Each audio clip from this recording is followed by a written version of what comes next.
Hello po, magandang araw po sa ating lahat. Ngayong araw na to ay may ipapakita po akong recipe sa inyo at ito po ay suman. Ito na po ang ating mga sangkap na kakailanganin. Malagkit na bigas. 10 cups po itong gagamitin natin. Gagamit din po tayo ng 3 lata ng gata.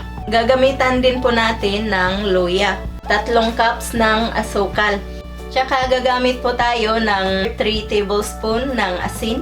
Gagamit rin po pala tayo nitong dahon ng saging para pangbalot ng ating suman. At tsaka gagamitan rin po natin ng blender itong ating luya. Kailangan po natin tatanggalin yung juice galing dyan sa ating luya. Ngayon po ay sisimulan ko na po siyang i-blend.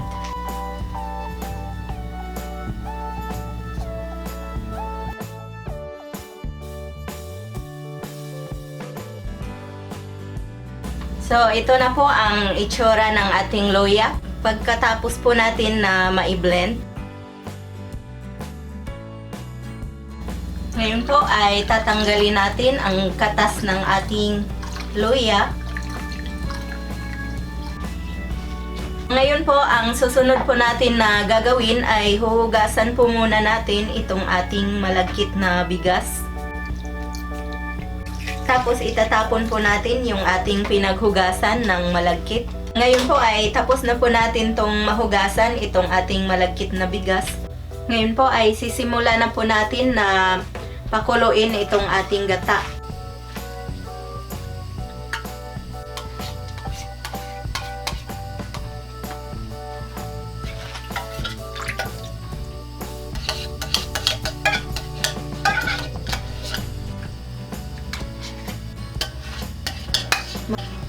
So, ayan po, hihintayin po natin na kumulo itong ating gata. Habang hinihintay po natin na kumulo itong ating gata, ay tatakpan ko po muna para mas mabilis po siyang kumulo. Tapos, babalikan po natin mamaya kapag kumulo na itong ating gata. Ngayon po na kumulo na itong ating gata, ay pwede na nating ilagay ang katas ng ating luya.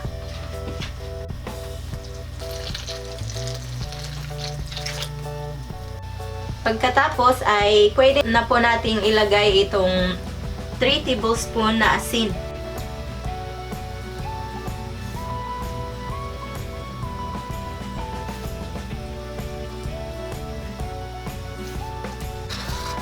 Tapos halo-haloin po natin para ma-spread yung lasa ng ating asin. Tapos ilalagay na po natin itong 1 cup na asukal.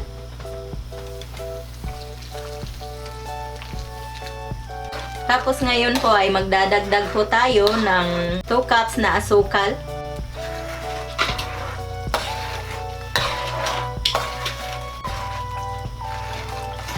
Tapos halo-haloin lang po natin.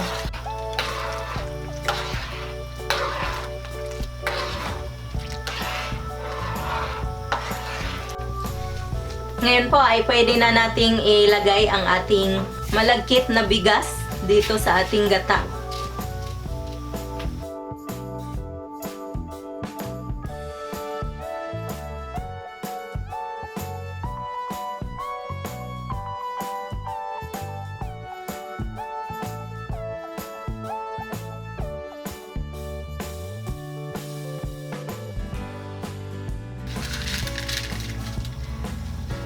Tapos hahaluin po natin para pantay po ang pagkaluto ng ating malagkit.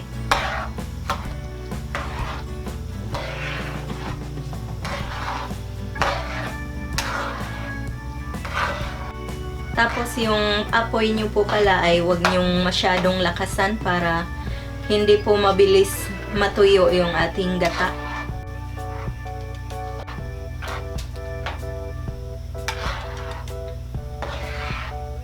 Habang hinihintay po natin na maluto itong ating malagkit na bigas, ay tatakpan po muna natin.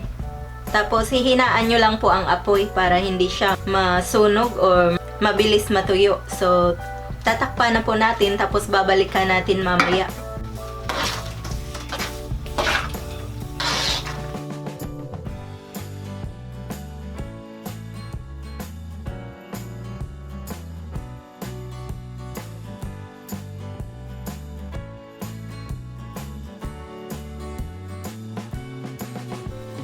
Ngayon po ay pwede na po itong balutin.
Yan po, napakabilis lang pong balutin nitong ating suman.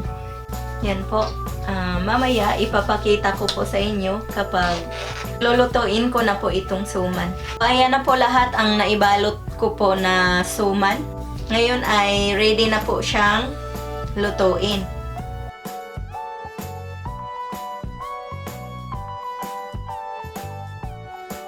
Ayan na po, lulutuin po natin siya ng mga 30 minutes. So ngayon ay tatakpan po muna natin. Ngayon po ay i-check na po natin kung luto na ba ang ating suman. Ayan na ang itsura ng ating suman. Hahanguin na po natin kasi luto na po itong ating suman dahil 30 minutes na po ang nakalipas. Ngayon po ay i-open na po natin itong ating suman para makita ninyo ang loob. So, ayan na po. Luto na ang ating suman.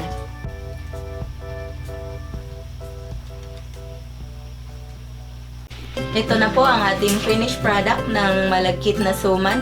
Sana po ay subukan nyo ang recipe ito. Maraming salamat po sa inyong panunood. Ito po ang inyong Ate Mayang na nagsasabing, mabuhay!